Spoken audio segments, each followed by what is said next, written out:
Hi everybody, I'm Tom Wild from Pro Writing Aid. Thank you for joining us for another session in the Pro Writing Aid Ask a Book Doctor series. As usual, my guest for tonight is Sally Oj. How are you doing, Sally? I'm doing very well, thanks. Bit chilly here in Brighton tonight. It is, isn't it? Yeah, it's definitely feeling the winter chill. Sal, tonight we're talking about emotional depth and texture. Okay, let's just start off by defining that. What does it mean? Well, sometimes I find that I'll be working on a book and it's a very good book. The story's good, the plot, the characterization is good, the people are showing, they're not telling, but somehow the energy of the book is quite flat. And this is often because the writer is not somehow managing to get the emotions that I say they're not doing show don't tell. In the conventional way, they're not doing it. But in another way, they're not getting the emotion that they feel is on the page across to the writer. So that means something like a character's feeling for another, or someone's happiness or someone's suffering. The sort of emotional aspect of the book is not engaging or emotionally satisfying for the reader. We can't connect our own feelings to those of the characters. We've got all the facts, but they don't move us. And of course, if we don't care about our characters, if we're not emotionally invested in our characters, if we're just observing without empathizing, then we're not really going to care too much about the story. So this is about, to a degree, it's about upping the emotional ante, but it's about lots of various things that we're going to be talking tonight to make sure that sort of emotional flatness isn't there, and that it's actually very important. It's an important thing. Yeah, and the key word that stands out for me there is care. You know, I think back to when I read a book, and what is it that makes me not only want to read more, but actually care about the characters? What is it that gets me really interested in them? And sometimes I think that it's almost, it's when you have a really clear understanding of what something, what the thing the character's facing actually means to them. Yeah. Or what it costs them, if you like. Yeah. Would that be fair? I think that's really, really true. It's like I just said, it's no good telling us they have. You can say John was terrified or Susan was ecstatic, but if we don't feel that, then that's no good. And there are many different ways to address this.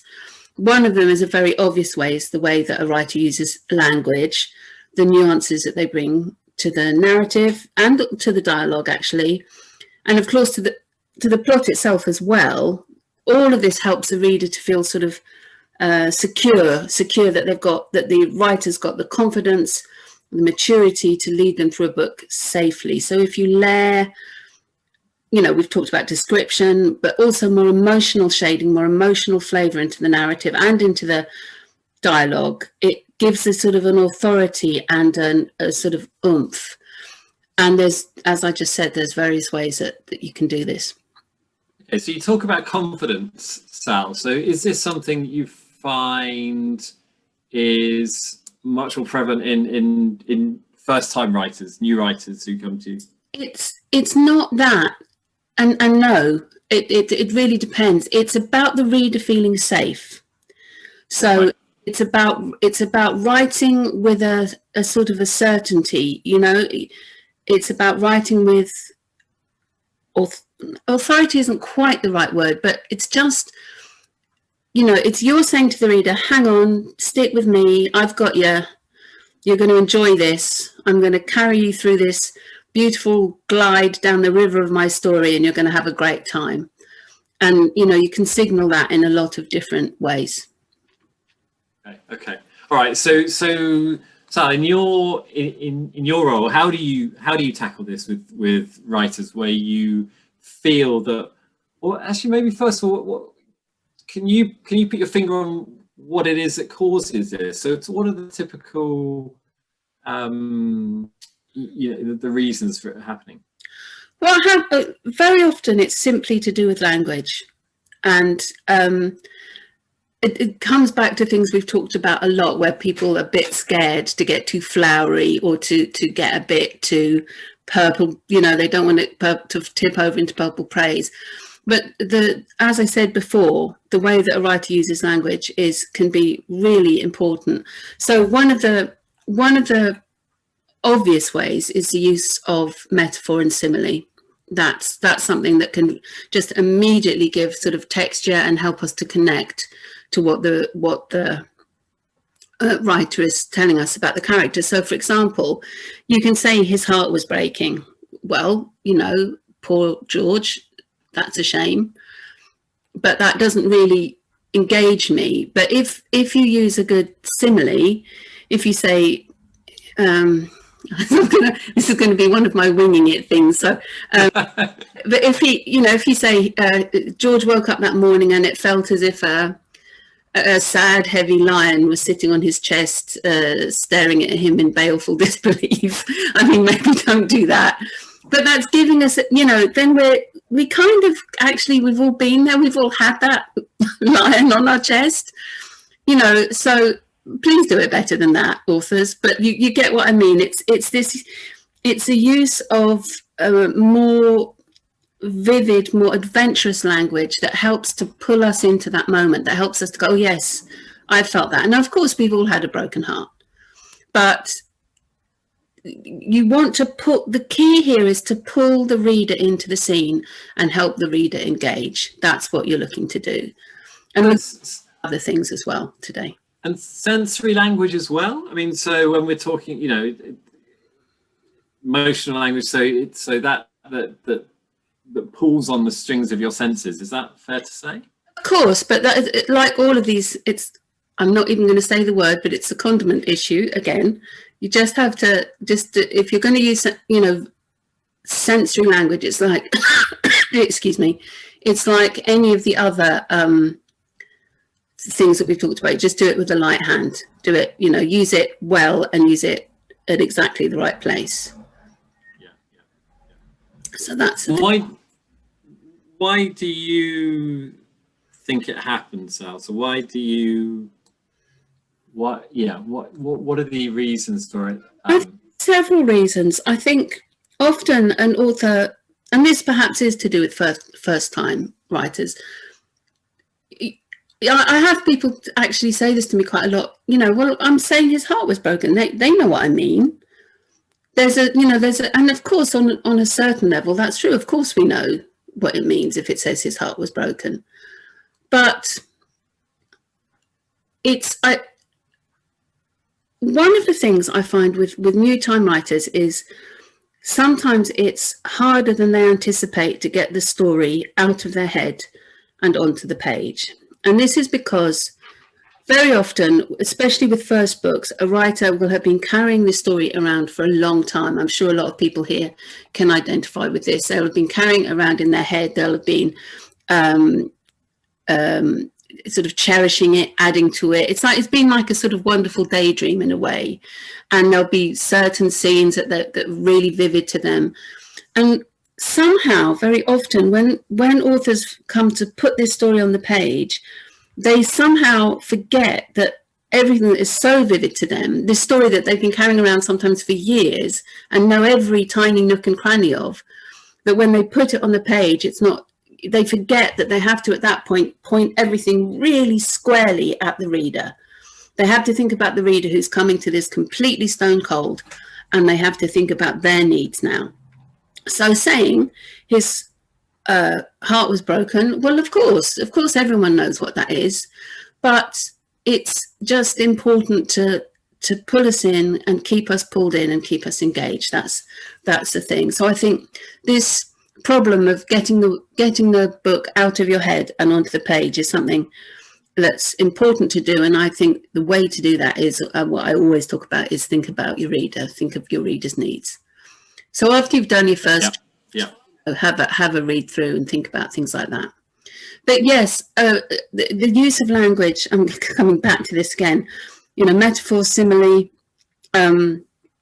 these are things that are really helpful, but also controversially, punctuation can make a big difference. Now, this is where I'm going to split the people here in two like this, or maybe not, maybe no one's going to. But I'm a great believer in punctuation. I think it really, really helps. And I am a great fan, used carefully, of the exclamation mark, the exclamation point. Now, I know many of you will have been taught emphatically never to use an exclamation mark. But I think something like, hey, he said, stop that, just with full stops, does not have the same power as, hey, he cried, stop that, exclamation mark. You know, that brings it to life on the page. Otherwise, it just kind of sounds like, hey, stop it. What do I care? Really? Yes, no, do what you like. I don't really care. And it's the same, you know, I said just then, he cried. Now, again, many of you will have been taught to just stick to he said, she said. That's, you don't need anything else. Don't get fancy. I personally don't agree. I personally think he muttered, she murmured. I mean, what, you know, the promise in she murmured, what's that all about? Or, you know, he hissed. There's much more. Immediately, you're there in the scene. You used an example of Sarah, didn't you, last time? And she turned on her heel and she stalked towards girls. You know, these are the words. Emotional language, it doesn't have to be necessarily emotional, but vivid language which brings us in. This will all up the emotional ante. Definitely. It's hardly surprising it's a tightrope. I think Daryl sums that up really nicely in chat, actually. He says the author knows all the backstory, but needs to be discerning in how to bring that to the reader's attention, which is absolutely right. It's a balancing act. And I guess it's where you come in, Sal, I imagine in your role. I love Maya Angelou's quotes, people will forget what you said and did, but they won't forget how you made them feel. I hope I've done that justice. I think that's accurate. But it's all about that feeling, isn't it? All about how you evoke those emotions. Sal, I'm just going to dive straight into a question, actually, because I think it's Jared came in with a question, and they've asked, is emotion more important in one genre than another, or is it fairly equally important in all genres? See, I'm talking about emotion in quite a wide sense here. I'm talking about the emotional sort of tone of the book. I'm not talking about, of course I am talking about sadness or happiness or love or whatever, but I'm talking about the emotional sort of timbre, the emotional texture of a novel. So, of course, no, it is just as important all the way through, because you always want your reader to root for your characters, don't you? So whatever the genre, you're going to want somebody. So it's not about, if you're writing about a hard-boiled detective who, whose heart is stone, you still want us to root for him. So you've got to dig in and you've got to find the thing that's going to make us, the words, the imagery that's going to bring us into caring about him. So yeah, I think it's equally important across all the genres. I can't, off the top of my head, I can't think of a genre that it wouldn't be. The technical manuals, perhaps, or I don't know. That sounded very sarcastic, and I didn't actually mean it as sarcastic as it came out. But people might, have suggestions. I don't know, but that's my take on it. Yeah, and I suggest also that we've probably all had experiences like I don't know, it's Freddie 2. It's email address. So Freddie's just mentioned in a question that they read a book where all the characters were fleshed out enough that they cared about the story, but when the climax came and the culprit was named, I had trouble remembering who he was. Hence, after reading the whole great story, I didn't care. Very disappointing and somewhat angering. And it is angering, isn't it, to a degree, because you've kind of expended all this energy and emotion on really kind of getting into loving a story, and this is the sign that you're in there, isn't it? You're engaged, you're kind of really in the scene beside the characters. So it's hardly surprising that you do feel angry and frustrated when it doesn't deliver. You must never. Well, I say you must never. It's very bad. It's a very bad idea to that. What your the question there was almost what they call.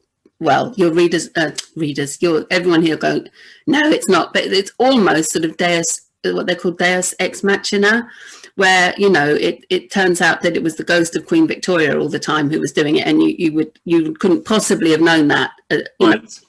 It's like, the hand of God comes down and says, I did this here, you know. So you can't really do that to your reader. You've got to give them a satisfying ending, or they, if they can have loved the book, and they will not love it if you don't deliver the ending to them. Okay. Interesting. So yeah, so we were talking about kind of tips to help people overcome it, or what they should be doing. Is there anything else that we haven't touched on in terms of how readers can recognize how writers can recognize that it's happening, and how they can address it? I think that, carry on. I was going to say, one of the parts, I guess, is you've got to be open to pushing yourself, right? To yes, that is a very, very good point. This is where, you know, this is usually the point when I'm talking to an author. I say you've really got to stretch yourself. You've got to stretch your creativity. So if you've got, and again, you know, like all of these things that we talk about here, you know, that of course sometimes you can say his heart was broken. Of course you can and must say that. You can't always have huge mournful lions lying on people. You know, the book would become very crowded. But you must. This thing has happened again, Tom. I've forgotten your question. I'm so sorry. Women of a certain age are going to have to forgive. We were just talking about other techniques to kind of overcome this, or realize that it's, you know, it's an area you need to work on. Stretching yourself creatively. Of course, I knew that. I was just kidding. So that's, you know, this is the time where you have to just push yourself out of, you know, start to think, am I using cliches? So, you know, everyone knows his blood ran cold. You know, try not to use, you know, push yourself a little bit more. And one of the ways of doing this is putting yourself in the situation. When did my blood last run cold? Okay, how did I feel? Put yourself into that moment. What's another way I can say that? Oh my God, you know, my fingers went numb. I remember now. You know, access your emotions and help that. So push yourself creatively in that way, and it will pay dividends. I love that kind of visualization idea. In fact, I was reading something around that where the person was describing that it was only when they sat down and kind of tried to put themselves in the protagonist kind of position and figure out exactly what they'd be thinking, they realized that they'd be thinking almost nothing at all, because they'd be in this particular scene, they would be really kind of fearful, really kind of, it was a new situation for them, but it just helped them really overcome or really understand, you know, the feelings that they didn't think about conveying to the reader beforehand. Absolutely. And that, what you just said reminded me of our conversation the other day, and when we were talking about metaphor and simile, and I said an example of metaphor would, God knows what where my brain gets these things, but I said that, didn't I? I said the black cormorant of fear. I said, so, you know, you get some points for mentioning that. So, you know, it's amazing what your brain can do if you push it a little bit. I was just trying to think of an example of a metaphor, and that came out. So Dwight asked a question. I think it's a good point, because it says, can you recommend a specific book where emotions or emotional depth is definitely conveyed in the best possible way? And I guess one of the things that made me think is, I think you've said it before, Star, that you know, you might tell a writer to go and look at their favorite author and see how they've done something.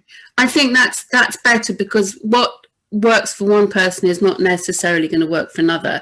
And, you know, so, you know, I've got my favorites that I would always roll out, but some people will not like those books at all. So what I usually tell people is, with any situation really, if you're trying to crack anything, but, you know, with this again, if there was a book that really, you know, got you in the feels, then go back to the book and look at it and look how they did it. How did they get you in the feels? What did they do? What were they saying? How were they saying it? And what was it about that book that really got you? And of course, I'm not suggesting you then nick all their stuff, though, you know, that is sort of what writing is. it's an influence always. But if you see, oh my God, I see exactly what they did there, then you can play around with that. And, you know, a lot of writing is practice and practicing techniques and stuff. So you can always work that out. You know, there used to be, oh no, yeah, that's a bit flippant. I was going to say there used to be this silly song, but actually it's taken us away from the point. So you will never know about the silly song. I'm sorry. Okay. Carry on. No, we'll get to that. We'll definitely get there. Dwight, Barb's also made a couple of suggestions in chat, A Christmas Carol and A Tale of Two Cities, which I completely agree with. I'll tell you what the silly song was. Everyone here will know it, I imagine, or the old people. It was something like, I've got tears in my ears from lying on my back and crying over you. Now, that was a comedy song, but if you could actually do something with that, if you know, not that, but you know, that it's that kind of weird detail that you know, bring us into a scene.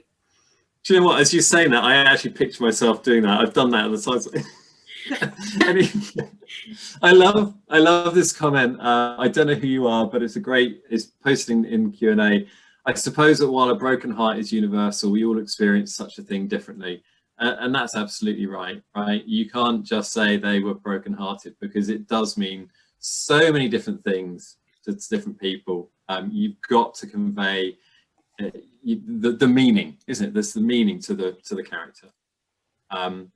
Okay, Gary has asked, can you give us some more examples of how to add emotional texture to a scene? So maybe specific word choices. Anything on that, Sal? I think, you know, I could, if it depends what, I can't really, because it depends what you're trying to convey. So if somebody's running away from something, you know, you want to use words like raced, stumbled, you want to talk about breath, you want to talk about, try not to say blood pounding in her ears, but you want to go there in one way or another. You know, if you want to talk about falling in love on a lazy afternoon, you want to, you know, mention textures and smells and gestures. You know, it really depends what the scene is. Again, and I'm sorry to just keep repeating myself, put yourself in that scene. What is happening? You be your character. And I've talked about this before, at least I think I've talked about that before in these sessions, but I had a conversation with an author once. I'm sure I have talked about this, and they had a character sort of crawling across some grass at night, crawling across some sort of land at night, and it was absolutely boring. It just wasn't, you know.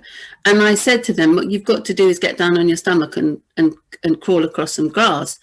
And they were absolutely staggered. They said, you want me to, you know, lie down on some grass and crawl across it? And I said, absolutely, because you'll smell the soil, you'll feel the grass going up your nose, you'll be aware of the little creepy crawlies in the grass, you know, you'll realize that what your back's doing and what your legs are doing. I'm not suggesting you do this with everything. And I've told the story before about, you know, the author who found a Victorian keyhole to look through it to see how much you could see through a Victorian keyhole. So there isn't, you know, you've got to be willing to put the work in. The more work you put in like that, the more it will come across on the page. And I don't want, you know, if somebody's having breakfast, you don't necessarily have to do it. But if you're introducing the reader to a more unique scene or a more vivid scene or a crucial scene in the book, and this is the other thing that people do, is they tend to rush very important emotional scenes for some reason. And I think this comes back to the getting the story out of your head and onto the page.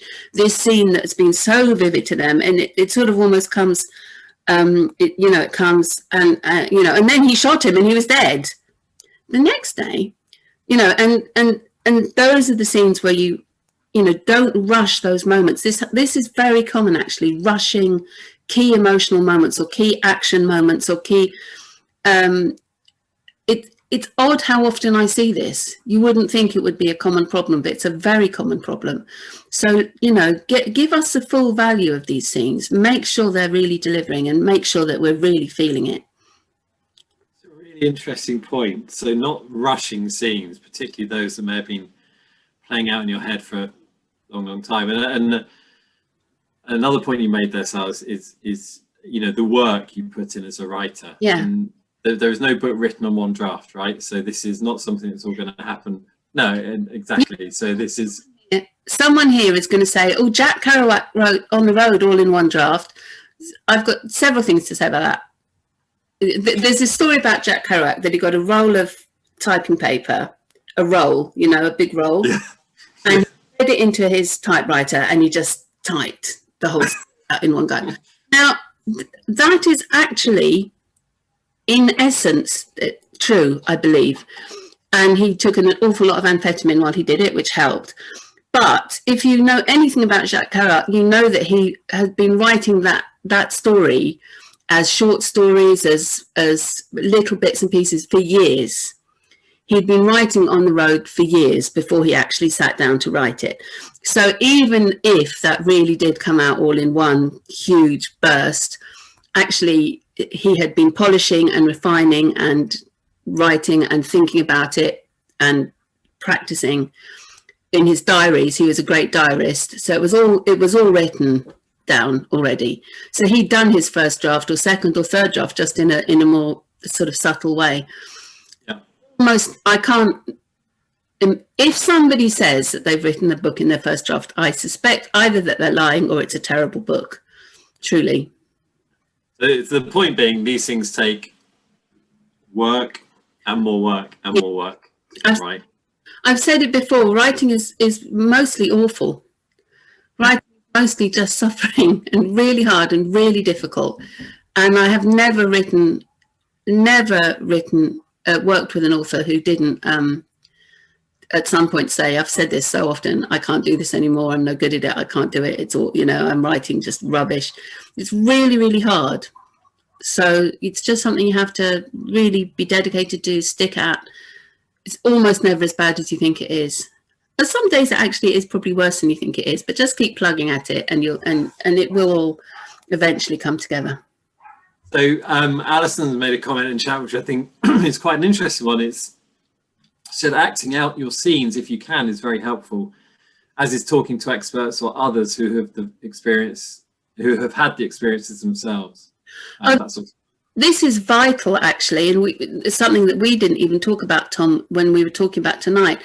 If in almost any book you've got, well, I mean, almost any book will need a degree of research, and if you don't do your research, you've got a absolutely hollow story. You can't, you know, I have read so many manuscripts where they said, and then the doctor gave him an injection and removed his liver. No, he didn't do that. Obviously, I'm exaggerating, but you know, when I write reports, I'll often make a little section that says research and anachronism, depending if it's a historical book, and I'm always amazed how quickly that research section fills up in my report. Are you sure? Did you check this? Did that really happen? I think you'll find iPads weren't invented in 1972.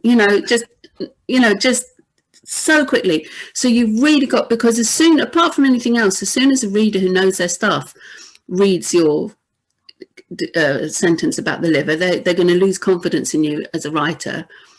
Or maybe one mistake, but certainly not more than one. But also it just adds to the texture. If you sat down and talked to a doctor, it's going to add so much texture. What you don't want to do is then just gratuitously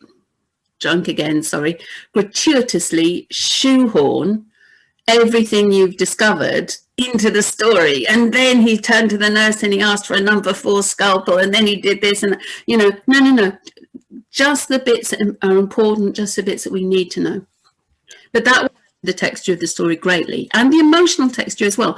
And remember, I'm talking about emotional in the wider sense. Yeah, absolutely. And there's interesting conversation going on in chat I can see about Dean Kuntz, who took something like 7 pages to describe a scene where a daughter looks for her mother inside a trailer. I think that's from Marv, and goes on to talk about, you know, so it's, I think it's, yeah, great way of kind of driving up tension and conflict. So it really, there are very good reasons for doing it. Julie asks a question, Sal. Any tips for writing characters that you yourself have trouble identifying with emotionally? It's slightly off topic, but someone you might not sympathize with entirely as a person, but someone you need the reader and yourself as the writer to at least begin to give some room to in terms of understanding and forgiveness. You're going to start thinking I'm a complete fraud and I only say the same 5 things over and over again. I am not a complete fraud, but I do say the same 5 things over and over again. You've got to, if you've written a character like that, what you've got to think is, why have I written this character? What am I trying to do with this character? What am I trying to say with this character? What is the purpose of this character in my book? Why does he exist? Why is she here? You've got to climb inside that, first of all, and then you've got to think, and you really, you know, and with characterization, you know, write your page or 2 pages or 3 pages about that character. You know, you might discover all sorts of things. You know, the easy thing would be, say, you know, his mother didn't love him. But perhaps it's much more complex than that. And you don't have to get that all on the page, not at all. But for you to understand your character, who, remember, you are creating. So you can do anything. He was abducted by UFOs when he was 7, and he's, you know, never wanted to sit down in a hurry since. Anything that you think will inform that character, you must really, again, get yourself, okay, I'm nasty Susan. Why is she nasty? Why have I got her here? How do I feel? My whole life I've felt passed over by people. You know, what's my motivation? Like a bad act, what's my motivation in the scene? But actually, it's really true. Yeah. That will help you. It ties in really nicely with something Paul has just said, Paul Freeman. Get to know your character, write a bio of them. Yeah, when we did characterization, we talked about this. Every character in your book, and even the minor characters, at least a page, and go really out there. You know, what are their hobbies? Do they wear contact lenses? You know, what kind of porn do they look at? I'm quite serious. Don't necessarily want that to get into the book, but just to have, it will inform the, you know, it will inform the character a great deal if you know this stuff about them. So Diane asks, could it happen that you draw out an emotional scene too long? Is that a bad thing? So yes, too much. Yes and yes, but you know, somebody was just talking about Sarah Waters, who obviously I'm going to talk about because I work with her. But Sarah is the absolute master at drawing things out to the point where, you know, it should be ludicrous and it shouldn't work, and it does. It's about keeping the reader interested. If you're going to, again, why are you drawing the scene out? What are you telling us in this scene? What is the reason you got this scene, and why haven't you cut it short? Why are you keeping it going? Find that and make sure that you're getting that across to the reader.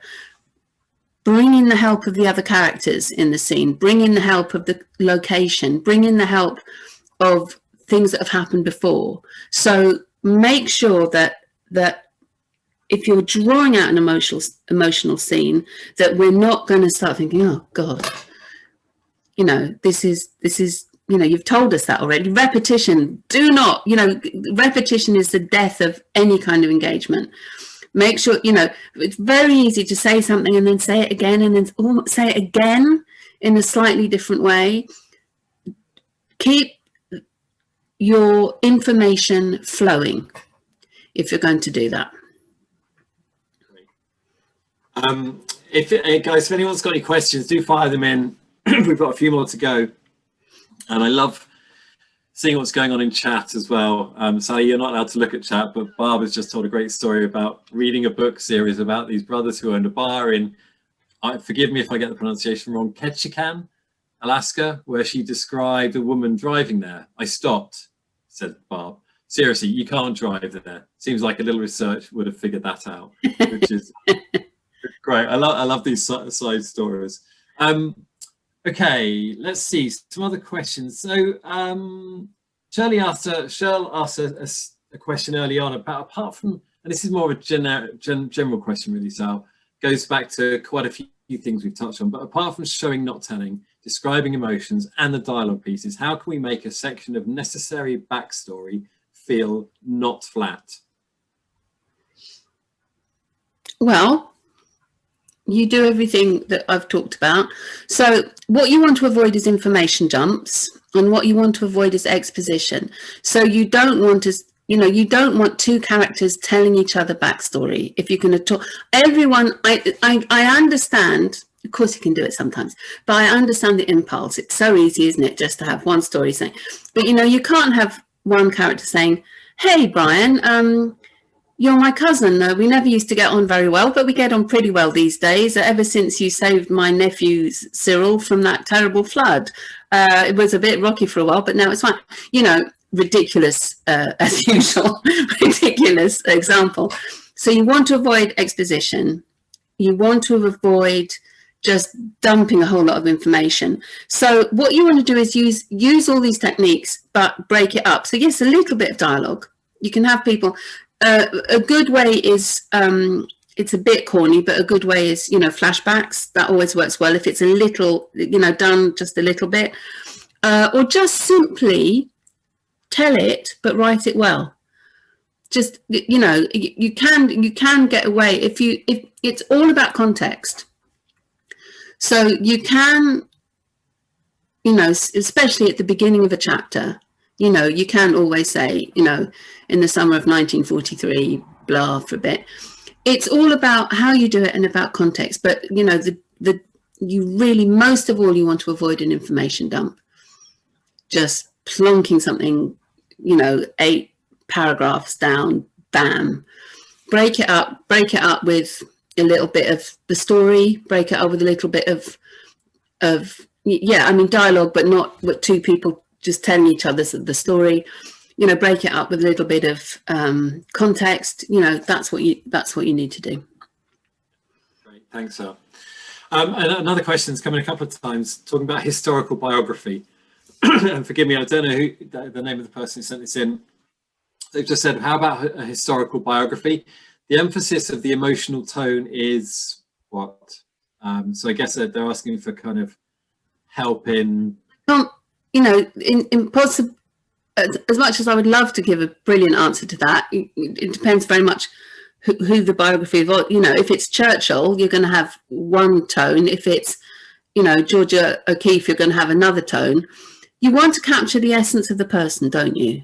So you want to capture the emotional essence of that person. So that's to draw your reader in. If it's Churchill, there's going to be a lot of high tension stuff. There's going to be a lot of, temper. There's going to be a lot of dazzling, moments of, if it's Georgia O'Keeffe, there's going to be a lot of wind across the desert. There's going to be, a lot of texture and tone. So it really depends on who you're writing about. It's the same thing again, climb into them. Yeah, climb into them, it's great. And just to clarify, so we talked earlier about punctuation and particularly exclamation marks, which hasn't kicked off a big debate, so that's good. But Marv does. Go on, sorry. I've stunned them all into silence. That's why. Yes. We've got other things to talk about. Marv did ask. It seems fine in dialogue, but what about for descriptive text? There is quite a clear line, I would have thought, between. Yeah, be careful of exclamation marks in the narrative. I'm sure there are places where it's fine. It would have to be something really obvious, like, and then there was a huge, then there was suddenly the ceiling. No, I guess even if the ceiling fell in, that's better without one. I don't know. So no, be very, very, very careful within the narrative. Yeah, very careful. Okay, so I think we're pretty much at the end of the questions, which is great going. Oh, hang on, we've just got so Julie, yes, Julie, thanks for posting your comment as a question because I had missed it. It flew up the chat panel far too quickly for me to see. But this is lovely, right? So Sal, you need to hear this. So just a thank you from Julie. Julie's just found out she's gained an honourable mention in the Women Rights Unpublished Novel Competition with Puffin Therapy. Just missed out on first prize. Couldn't have done it without the classes here and the help with the editing software. I was complimented by the judges for my main character's sardonic humour and good editing. Julie, you don't know how happy that makes me, and I'm sure Sally as well. Absolutely, that's absolutely fantastic. Well done. Brilliant. Absolutely brilliant. Fantastic. So well done, Julie. Keep going. There are a few things I want to pick up in chat before we sign off. There was one. Pro Writing Aid keeps correcting my stuff, saying I need to use the active voice or an active verb. How much the story needs to be inactive when it's historic non-fiction? So before I pass this over to Sal, Marissa, I'm just going to say with Pro Writing Aid, you can turn off, depending on which integration you're using, you can have it not identified as the the passive voice, so you can filter that out. And as with everything, you know, it's kind of take it not with a pinch of salt, but it's up to you to regulate it. There are times where the passive voice is absolutely fine. My own experience, I know much more about business writing than fiction writing, but Sal, you might want to comment on that. Yeah, I mean, it's interesting actually that you mentioned the active and the passive, because if you're trying, and again, it's what I was talking about, is guiding your reader through with authority. It's hard to do that if you're using the passive voice. It really is. I'm working on a book now, and it's a wonderful book actually, but I am, I'm just highlighting in a certain color the passive voice because the energy drops, and you can't give the same weight of feeling usually. Now, as Tom just said, of course, sometimes you can use the passive voice. Sometimes you can use anything and everything. But as a general rule, it's a mood killer and it's an energy killer, and that's the worst thing. So again, if you look at your favorite book, number 3 in Sally's list of things to do, if you look at your favorite book, you will see that they really don't. They really do not. And there's a reason for that. Right, thank you. Sorry, and there are a couple more questions I just wanted to get to before we sign off. I know time's ticking on, but so Jared asks, in regards to climbing into your characters' heads in order to express their emotions, how is this handled in regards to a scene involving multiple characters? You still remain in only one person's point of view when describing a scene to convey emotion. Yeah, so then you're seeing it through that one character's eyes. And what's interesting is the reader might know more about the other characters than the protagonist in that scene. So, you know, that you could be very creative in those places if you want to. But if you're seeing things through, you know, Hank's eyes, and he's perceiving Julie in a certain way, the reader might know Julie's not like that. Julie's really got him fooled. Ha! You know, but there's no trick. There's no trick. You just have to. It's the same thing again. I'm really sorry. It's just inhabiting your character, and understanding how they would act and think in that scene. And last one. So Daryl's asked a couple of times about how do we induce positive emotions rather than focusing on the negative and fearful ones? I mean, I'm not really sure the context of that. But I think it just comes down to, well, I'm not sure what it comes down to, really. Sal, any ideas? I'm like you. I am so sorry, but I'm slightly puzzled by that question. So again, I mean, you could go with metaphor or simile. You know, if you've got the black cormorant of fear, then that's not going to be a very positive thing. You want the bluebird of happiness, don't you? You know, you choose your words, you know, we talked before about word wheels. We talked about, you know, somebody mentioned this emotional thesaurus, which I had a look at after I'd never heard of it. That looks pretty helpful. And you know what I said about using these aids is that after a while you will stop using them. It's like learning your times tables. Once you've learned them, you've learned them. So, well, once you get the sense of other ways of saying things, you will retain that. So it's not cheating to use these aids. It's it will enhance your writing. It will help you. Great point to finish. Let me make this point. Nothing is cheat. The only thing that's cheating is out and out plagiarism. Otherwise, it isn't. Sometimes I work with people and I'll have an idea. I say, why don't you do this? Well, they say, oh, that's fantastic, but I can't do it because you said it. That I can't use your idea. That's what editors do. That's what editors do all the time. You say, do this because I'm not going to make it work on the page. You're going to make it work on the page. I can suggest anything. You're the one who's going to have to make it work. There is no cheating. Plagiarism is cheating. But apart from that, do whatever you need to do. But use any of these things. It will all help. Great. Thank you, Sal. So we're going to end tonight. I've just got a couple of questions that are kind of more technical questions a few people have asked. I wanted to address before we sign off. Gary asked right early on, or right at the top of the program, will Ulysses be one of the integrations with Pro Writing Aid? And Gary, we are in discussions with Ulysses, actually, have been for some time. There are some technical issues to overcome, so I can't guarantee we'll have an integration in the next few months, but we are hoping to be able to bring you that. Julie asks, is there an archive of previous sessions of this series? And indeed there is, Julie. You can, if you go to YouTube and search Pro Writing Aid, you'll find our channel, and there are every recording that Sally and I have done, but also many, many others. We record and make freely available all of our webinar series. So please visit the page and have a look. Feel free to comment and like as well, obviously. Okay, so Sally, as ever, a huge thank you for this evening, for your company, and obviously for all of our participants too, all of our listeners and contributors.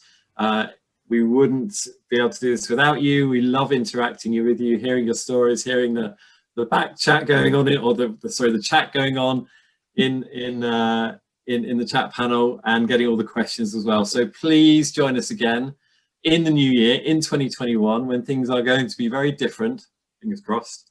And we would like to wish you both, a fantastic Christmas. So stay safe, stay well, and we'll see you in January.